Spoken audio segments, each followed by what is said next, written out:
This video is made possible by NordVPN. Get the NordVPN holiday deal at nordvpn.com/Biographics or use coupon code Biographics. Get a 3-year plan with 81% off plus 2 amazing gifts for extra months plus NordPass password manager worth $194.61, and let's get into it.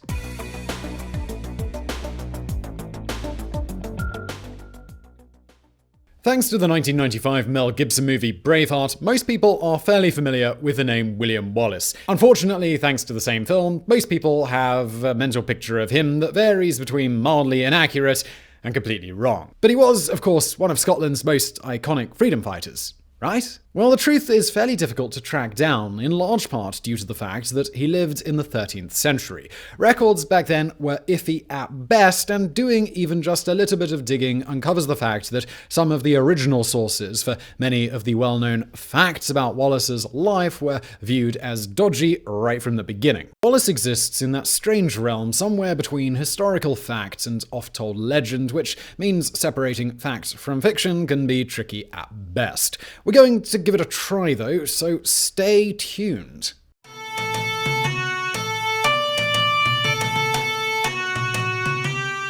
In order to truly understand Wallace and why he became such a figurehead for Scotland's national identity, it's important to know a little bit about the world that he lived in, and this all starts with Alexander III. Alexander III ruled Scotland from 1249 to 1286 after being crowned king at just 8 years old. That sounds like a recipe for disaster, and it nearly was. While he was still a child, rival factions within the country struggled for control of the young king, but when he turned 21, he made it clear that the crown was very much his own to do with what he pleased. And one of the first things he did was to finish what his father had started. The islands off the coast of his country were under Norwegian control, and within just a few years, he had done what his father could not. He got those islands back under Scottish control. Meanwhile, at home, he ushered in something of a golden age for his nation. Trade flourished, and Scotland was on good terms not only with the countries and rulers of the continent, but with England too. The land dedicated to agriculture continued to sprawl, monasteries and abbeys popped up across the country, and these centers of religious learning, they flourished. Life was, for the most part, surprisingly peaceful. But like most good things, it wasn't going to last. Alexander first married Margaret, and tragically, she and their 2 sons were dead by 1283. They had a daughter too, who married Norway's king, Eric II, and had a daughter of her own. That child, Margaret, the Maid of Norway, was acknowledged as the heir to the throne, but things often don't go as planned. The king still wanted a male heir and ended up remarrying. He and Yolande de Dreux, Comtesse de Montfort, tied the knot in 1285, and for a time it looked as though a male heir was a possibility. Yolande was pregnant with their first child when Alexander decided to ride from Edinburgh to her side at Kinghorn Castle. He would never finish the journey, and a single misstep by his horse changed history. It was dark, the weather was terrible, and his horse slipped along the cliffside road near Petticoat. Alexander fell, and his body was recovered the following day. Yolande would ultimately lose their only child, leaving the little Maid of Norway as the heir to the Scottish throne. 6 guardians were appointed to watch over Margaret, who was just 8 years old. Scotland turned to the English monarchy to help secure her position as the new ruler, and England agreed.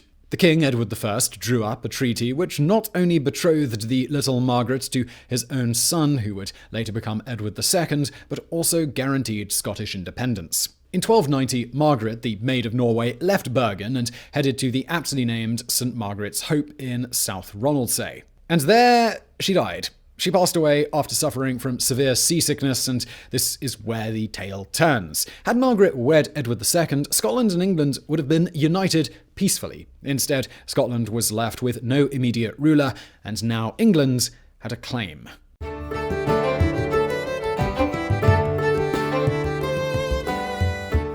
Now, historians pretty much agree that everything we just talked about actually happened, like we said. But when it comes to Wallace, things are a little bit murky. He had already been born by the time Scotland was plunged into the kind of chaos that only comes when an entire nation is left without a clear plan for succession, but there's no consensus on even the basics, like when and where he was born. The closest historians have been able to get is somewhere around 1270, with both Elderslie and Ellerslie laying claim to the honour of being his birthplace. While Wallace definitely wasn't a nobleman, he wasn't exactly a peasant either. His father was a knight and minor landowner, and interestingly, he likely was from a family of fairly recent immigrants to Scotland. His family name, Wallace, comes from Le Wallais, which means the Welshman, and it's thought that he was a descendant of Richard Wallace, who had moved to Scotland alongside the Stuarts only in the 12th century. So what else do we know about his early years? Well, not much. He was well educated, knowing both French and Latin, and that was likely thanks to tutelage from his uncle, who was a priest at Dunipace.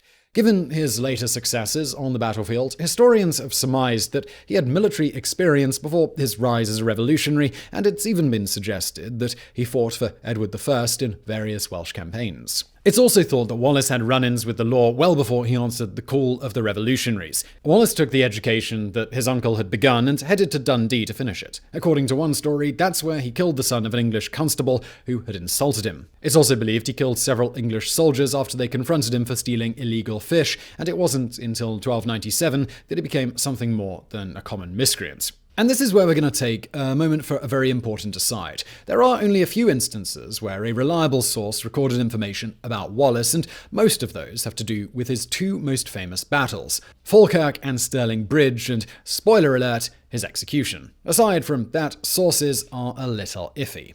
In fact, the major source of information on Wallace's life is a poet named Henry the Minstrel, who was better known as Blind Harry. He was born around 1440, and that means he wrote his epic poem, The Wallace, a full century and a half after the death of real Wallace. And here's where things get even more complicated. Blind Harry, who was indeed blind from birth, claimed he wrote his epic based on the writings of a John Blair. Blair, he said, was a Benedictine monk who had been close friends with Wallace and who had written a biography of him at the request of a senior bishop. There's no actual proof this request was ever made, even though it's technically plausible. To go one step further, there's no proof that a biography of Wallace ever existed either, but there is a fascinating story that makes it possible that manuscript had actually been written. An early version of Blind Harry's Wallace poem included text by a monk named Arnold Blair, not John Blair. Buried in another manuscript is a title for that work supposedly written about the Scottish hero, along with a footnote that read Vide Cottonian MSS. And that's surprisingly important. The Cottonian manuscripts were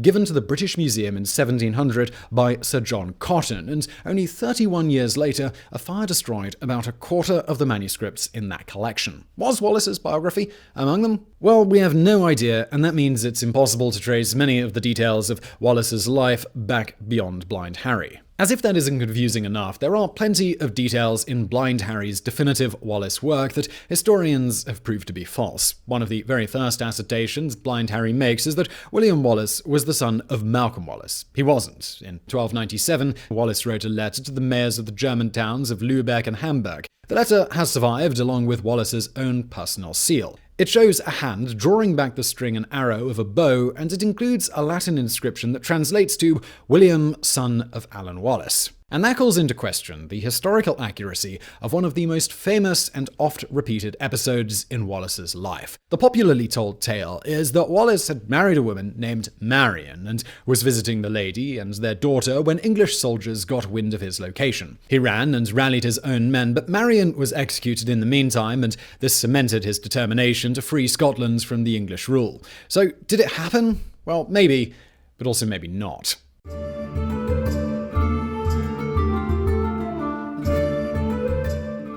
The English king didn't immediately step in to take over the rule of Scotland, and instead he first tried to install a king who he was fairly certain would obey him without any questions. That was John Balliol, and in all fairness, it was the Scottish lords who asked Edward I to choose a new ruler. Balliol seemed to fit the bill in that he was a descendant of former Scottish king David I, and the English crown also saw him as something of a weak-willed successor who would remember who put him in power and be eternally grateful for that. That was in 1290, and things went sideways really quickly. England and France were embroiled in conflict, and Balliol not only refused to support England, but in 1295 he formed an alliance with France. That, of course, did not go over very well at all. The following year, Edward marched into Scotland, dethroned Balliol, and took over ruling Scotland directly. Scottish nobles were imprisoned or found themselves beholden to their English rulers, and countless Scottish soldiers were forced to march alongside the English in their campaigns against the French. Revolt came surprisingly fast, and even as Balliol struggled to re-establish peace through more conventional means, the rebels believed they had an advantage. The English army was fighting France too, and that meant they had fewer troops to send against the Scottish rebels. In 1297, those Scottish rebels kicked off the First War of Independence at Lanark, and sadly, exactly what happened is unclear. Even Lanark's official history makes it clear that no one really knows just why Wallace chose to gather his supporters at that particular location, but it is known that Wallace killed the occupying sheriff of Lanark along with most of his men and kicked off the rebellion in full. This, of course, is where the story about Wallace's wife and her execution comes into the tale, but again, some historians believe they've outright debunked the idea that she ever even existed. Over the next months, Wallace and his rebels hit targets in Dundee, Ancram, and Scone. Other uprisings were led by Andrew Murray and the MacDougall clan, and on September the 11th, 1297, things truly came to a head across the River Forth at Stirling Bridge. The area presented some unique challenges to advancing armies, the most famous of which was very real, the bottleneck that restricted the advancement of the English army. After a series of failed negotiations for peace, the English army, led by the Earl of Surrey, advanced across the river to the northern side. Wallace was already camped there with his troops and had the benefit of the high grounds. He waited until a large amount of the English cavalry had crossed the bridge to charge with his spearmen, pitting the cavalry against the river and slaughtering them wholesale. Only some of those that tried to flee actually escaped the massacre, and it was a decisive battle that ended with the unravelling of the Earl of Surrey's coalition army. Where some Scottish lords had marched alongside him, including James Stewart, the High Stewart, that changed after Stirling. Stewart not only pulled his men out of the English army, but he attacked the fleeing baggage train to encourage them to leave just a little bit faster. Among those the fleeing English army left behind was Hugh de Cressingham, the Treasurer of Scotland. It's impossible to describe just how much he was hated by the Scottish rebels, and his fate says it all. Cressingham was flayed, and some sources say he was skinned while he was still alive, while others say he was dead. Pieces of his skin were distributed among the victorious as trophies, and the legend says further that Wallace took a particularly large piece of skin and turned it into a belt for his sword. The events of Stirling Bridge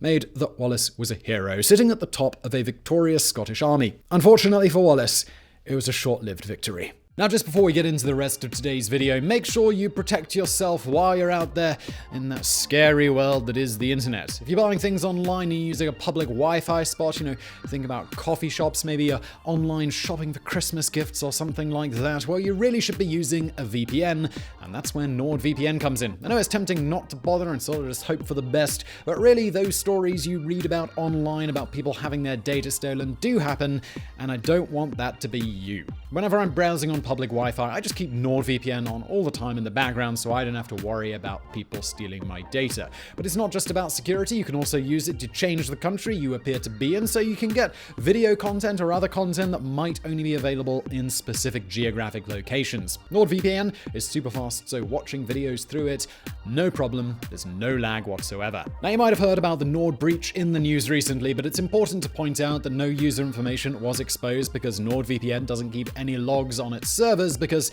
it doesn't keep any logs at all. However, NordVPN are still moving to a 100% owned server model, unlike most other VPNs. They are also improving other aspects of their security. So, start protecting your internet experience today and get the NordVPN holiday deal at nordvpn.com/biographics or use the coupon code biographics. You'll get a 3-year plan for 81% off, plus 2 amazing gifts. 4 extra months, plus NordPass Password Manager app worth $194.61. And let's get back to the video.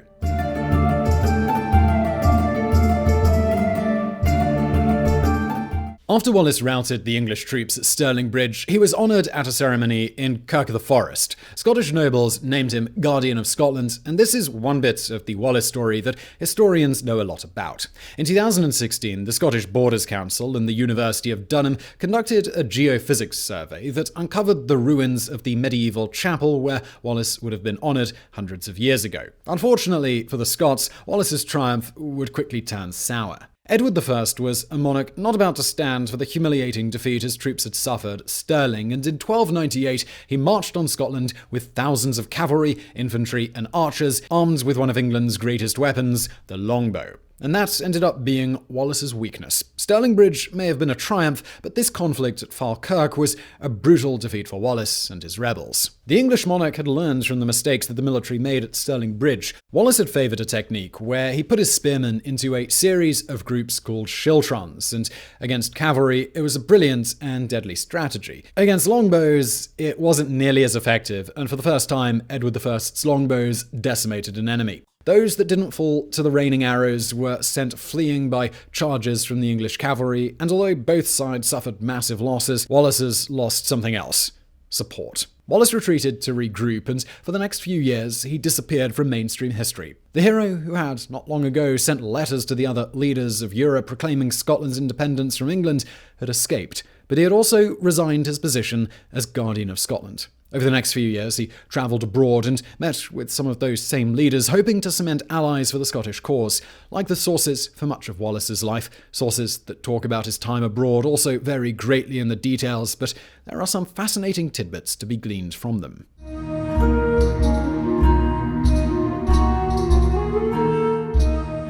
It's not 100% clear just where Wallace went first, but it's likely his first stop was Norway. From there, it's likely that he headed to France, and a strange thing reportedly happened. Wallace's trip to France happened at the same time Edward I was marrying his second wife, and that was Margaret, sister to France's Philip IV. The marriage was, by most accounts, an unconditionally happy one, and when the young queen was widowed at just 26 years old, she swore to never remarry, and she didn't. It also did what it was supposed to do. It brought the two longtime enemies together just long enough that England could turn her sights to putting down rebellion in Scotland. And according to some sources, France's Philip IV was on such friendly terms with Edward I that when Wallace turned up at the French court, no doubt expecting to find someone who hated the English as much as he did, he was actually arrested. Philip offered to hand Wallace over to the English crown, but strangely, he was just thanked for the gesture and asked to keep Wallace there. Why this was, we don't know, but if there's anything history has taught us, it's that England and France just can't seem to stay on the same page for very long.